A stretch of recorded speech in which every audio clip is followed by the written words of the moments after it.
So, lads, so much to discuss. Last time we spoke, uh, there was two games coming up. There was one game in particular. We'll talk about it. We'll address the elephant in the room. You know, this Aston Villa game. Yeah, we talked some smack. You know, we got to do this. This is what we do now. You know, we're up a high echelon. And then there's a game afterwards. I don't know if you might have seen it. Couple goals went in, couple worldies, but we'll discuss that in a bit. Uh, let's get this Aston Villa game out of the way. So, yeah, game came around. We took our beating. That it is what it is, right? It happens, fellas, Well, isn't it? I feel like the Villa fans were a bit upset from the video. First of all, no one was disrespecting your club. I was just saying, I can't remember what he said in the video, but I felt like they felt like we were disrespecting their players, and like there was no need to disrespect them.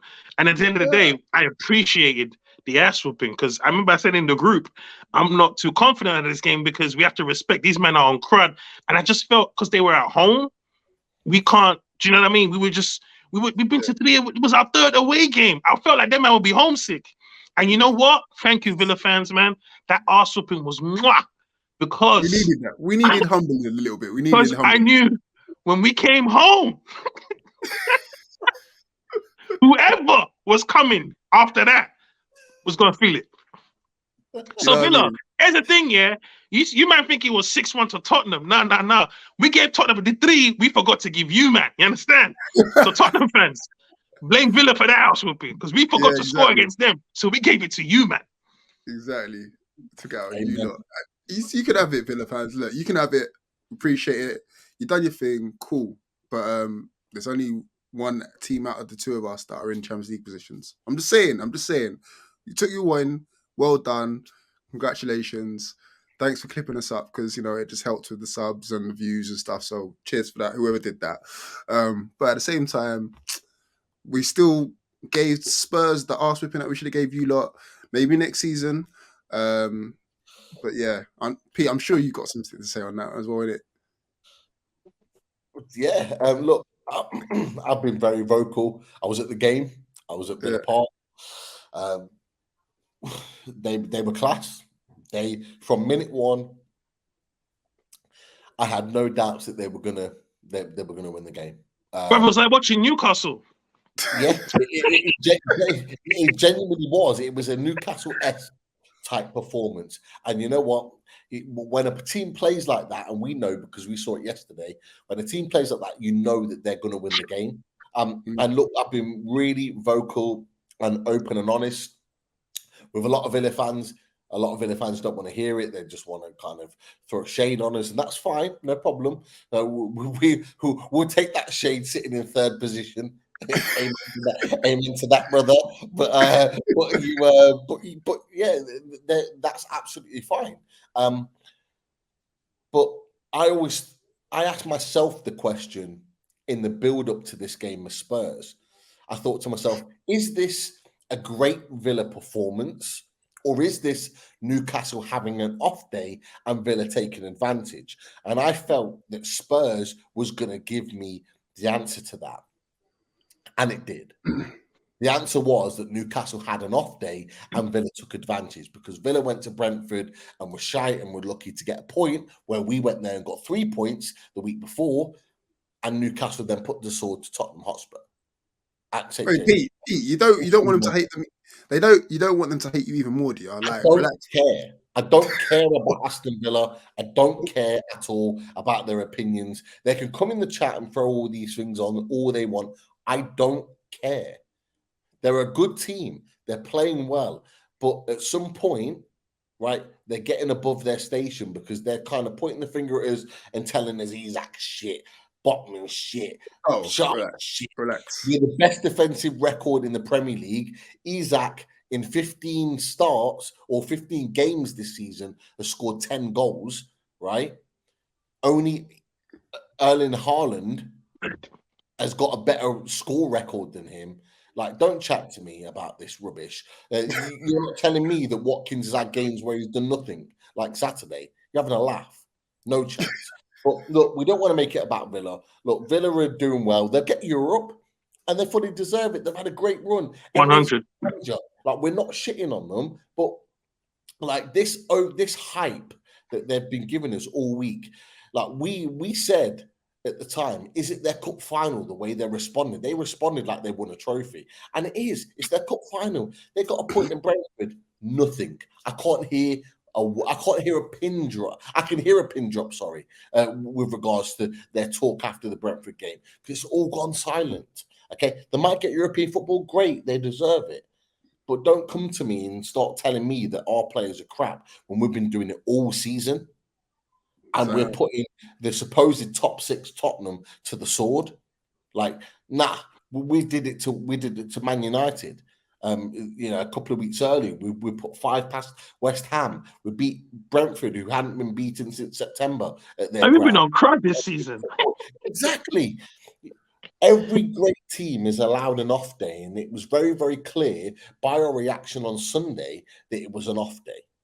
So therefore, like from a Villa perspective, don't get too gassed by it because you got big games coming up. It could quite easily crumble away. Liverpool have got 2 games on most teams. Liverpool, they win their games in hand on Villa. Villa end up in 8th. They don't even get European football. So look, just stay in your lane.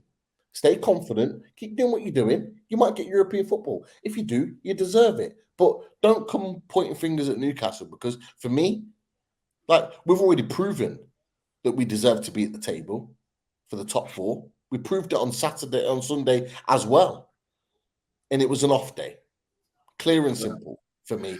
And look, the one thing that Villa fans hated about me and they kept drawing on me, all the rest of it, is about Tyrone Mings. The guy's still shit. He's still shit. You can't tell me that he's a good player. He's still shit, right? And nobody in trouble, fam. I don't care. He is still shit, and he always will be shit because he will always give you a mistake. He had a great game.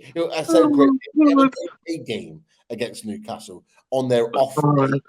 And he got a clean sheet. Fair play to him. I still prefer Konza. The fact that I'm still bigging up one of their centre backs, they can't get.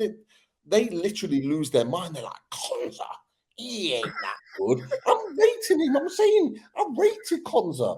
I think he's a good defender. I think he makes Mings look better than he is. It's like John Terry when he had Ricardo Carvalho next to him. Ricardo Carvalho made Terry look better. Similar situation. Levels, very, very different, but still, it's still the same situation. I don't rate Mings, and they don't seem to like the fact that I don't rate Mings. Simple as. But let's talk about proper football. Let's talk about the whitewash destruction that Newcastle were against Tottenham Hotspur, because that's the kind of football I want to talk about.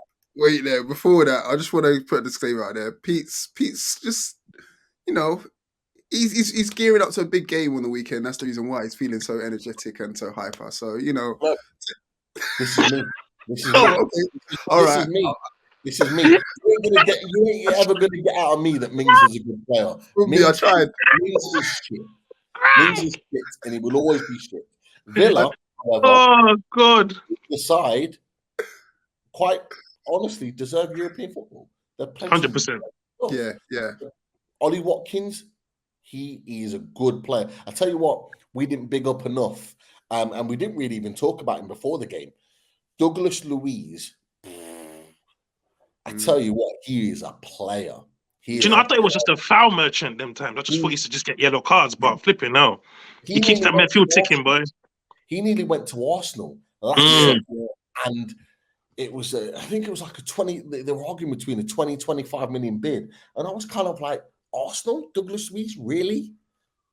Honestly, Douglas Luiz could have probably won Arsenal with the league if it had gone there. I'm putting it out there. He could have potentially won Arsenal the league if it had gone to Arsenal. That's how good I saw Douglas Luiz in a different light. Watched him for 94 minutes at Villa Park. He is a tremendous player. And yeah, a lot of Villa fans have been saying, why is he not in the Brazilian squad? Why is he not being talked about? I agree. When you've got fucking Fred in there and you got Bruno. Yeah, but the only problem with Luiz in the Brazilian squad is the spaces is limited because Joelinton's taking another spot now, bro. That brother is next level. It'll be an absolute crime if and I'll put it out there for the Villa fans as well that are watching, it would be a crime if Douglas Luiz and Joe Linton are not considered for the next Brazilian squad at the end of the season. I think any new manager that comes into Brazil needs to consider those two players because they are players that will take them forward. Joe Linton's 25, 26. Douglas Luiz is 25. Bruno Guimaraes is 25. That's your future right there. Fabinho, that guy's been dog shit for fucking Liverpool. He's been dog shit. Like, I would much rather take Luiz and those men because they're the future. You've got them for the next 5, 6, 7 years. You can take them to a couple of Copa Americas and the next World Cup with those boys, and you've got a good chance of winning because they're good players. So look, we're not all bad about Villa. We all respect it, but Mings is shit, and that's what I said. Well, look, there you have it, there, Villa fans. Look, you've waited a week to get your response from us. Hopefully it's been worth the wait. I apologize, it's been my fault. I've been away, sunning myself, turning a year old and all the rest of it now. But you've got your response back. Pete's responded back to you, Villain fan. So just leave him alone on Twitter, or else we'll take your Watkins off you. All right, next season we've got money to blow. We'll take your Watkins and we'll take him. All right. Anyway,